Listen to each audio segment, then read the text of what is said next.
Welcome to our third week in our series, Outrageous, where we talk about how the outrageous power of God is able to help us forgive, to help us in our lives, to help us live the life God wanted us to have. And today, we're going to be talking about God's outrageous power to help us have victory over our hang-ups.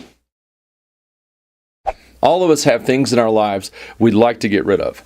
They could be mild addictions like overeating or negative attitudes and complaining, and they could get a lot more serious. Chemical dependence, codependence, all kinds of things. And we all have these hang-ups, and we learn basically how to cope with them our whole lives. We go to counseling, and that's what they teach us to do, is how to cope with the things that are broken about us. But all the time and all the while, we feel on the inside like we are broken, alone, and isolated because of these hang-ups. So what are we to do? And are the promises of God and are the words that are present in God's Bible, are they there for us to help us to not just cope with those hang-ups, but to overcome them? So today we're going to talk about a guy who was beyond a mess. He was a disaster, a walking disaster. Jesus comes off of the sea. He had just calmed a storm with the disciples and displayed his mighty power over the physical elements of this planet. But when the boat lands, a man comes to him, a man who the Bible says is possessed by demons. Let me read the text. So they arrived in the region of the Gerasenes, across the lake from Galilee.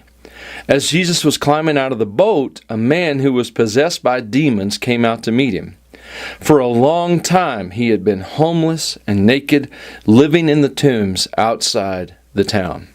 Here you have a biblical illustration of how our hang-ups and our deep-seated problems can lead us into some serious and deep loss and pain in our lives.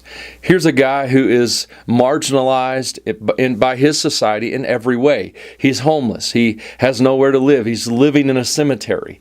He's naked. He doesn't even have a way to provide clothes for himself, and he doesn't even care. So people have completely alienated. He's completely alienated and isolated in his life. That's where his hang-ups, his problems, the severity of this issue, the Bible even calls demon possession. This is where it's brought him. And this is the pain and the loss that any of us could get to if our hang-ups and our brokenness goes too far. The thing is that people did try and help this guy. Let me read the next part of the verse. The Spirit had often taken control of the man. Even when he was placed under guard and put in chains and shackles, he simply broke them and rushed out into the wilderness, completely under the demon's power. You see, human efforts have limited ability to change us. We live in a world that's all about change. Self-help books, YouTube channels, speakers, motivational speakers, they're everywhere, easy to find. And we all try them. I mean, who hasn't tried a couple of self-help books? Or who isn't even, several people are even addicted to those kinds of things. They buy tons of them. I know at a point in my life I've read hundreds of those kind of books to help me be a better leader and those kind of things, and there's nothing wrong with that. However, human effort is limited in what it can do. Here's a guy who they would put in prison, set guards on him, and put chains on him, and it didn't matter. He would break the chains, and he would just be driven by those spirits out into the wilderness, and he would be completely out of control. Obviously, this guy is a worst case scenario. I'm not arguing that. But I want you to see how that those self-help methods, those human efforts, are like those chains that we put on ourselves. And they never work. In fact, what most of those books eventually say is, well, you just need to try harder. Now, they say it in much more tactful ways, and they give you expensive programs and step-by-step guides, but in the end, they all say the same thing, try harder. Well, here's the thing. It didn't matter the thickness of the chains or how many guards. This guy still would break out into this wildness, into this insanity. And we do the same thing. We set rules for ourselves, and then we break them. We enter into a program, and then we run from it. The chains don't work. Human efforts don't help. Granted, this is a worst case scenario with this man that we meet in the Gerasene area. But the truth is, Jesus' power is greater than our worst case scenario. Look at what Jesus does. Jesus demanded, "What is your name?" "Legion," he replied, for he was filled with many demons. The demons kept begging Jesus not to send them into the bottomless pit. And there happened to be a large herd of pigs feeding on the hillside nearby, and the demons begged him to let them enter into the pigs. So Jesus gave them permission. Then the demons came out of the man and entered the pigs, and the entire herd plunged down the steep hillside into the lake and drowned. I want you to see the power of Jesus over this worst case scenario. Do you see that these demons were terrified of Jesus? They begged Jesus not to send them in the pit. They asked permission to go into these pigs. Now, this should give you a glimpse at the power of Jesus Christ over the spiritual and supernatural forces that greatly impact our lives, produce a lot of our hang-ups, and are the foundational cause of the brokenness that we feel within us. Jesus has power over those things, absolute power over those things, so much so that these demons trembled because Jesus Christ was there to command them. If Jesus Christ is in your life, where does that put you? Where does that put your hang-up? How can you bring those broken pieces of yourself to Jesus and let Him speak over them and remove them from you? There is a way through Jesus Christ to get beyond coping with our problems, with our insecurities, with our fears and our hang-ups. There is a way to be delivered from those. So this guy was set free. Totally free. And the next time we see him, this is what we see.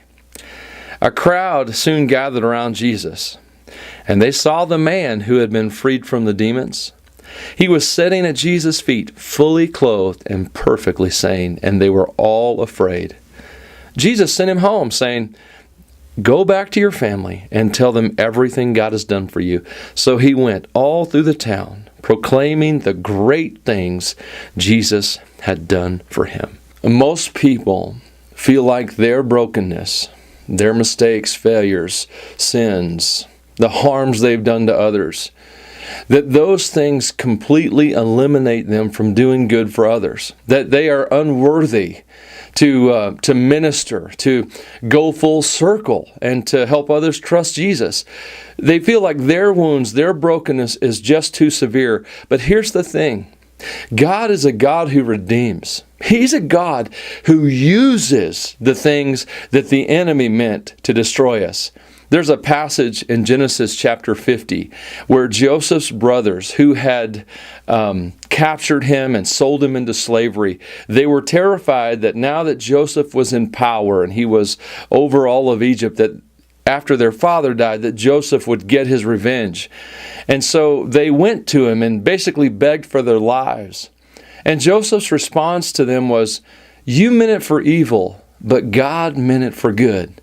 Now that's the thought process. That's a way of thinking that is consistent with mature Christianity. It's consistent with a way of faith when we can see that God can use even the worst things in our lives and intend them and make them good for us and good for others. And so whatever your hang-up is, you can be free. Remember that. But not only can you be free, God can use you in the journey you've traveled through your own personal version of torment. He can take that very thing and use it to set someone else free, to give someone else hope. That's how outrageous God's power is to you who believe. I pray that you do believe. I pray you'll believe what I've said today. Believe this story of a man who was the worst mess ever, and Jesus set him free, and know that He will also set you free because He loves you. He likes you. And so be free.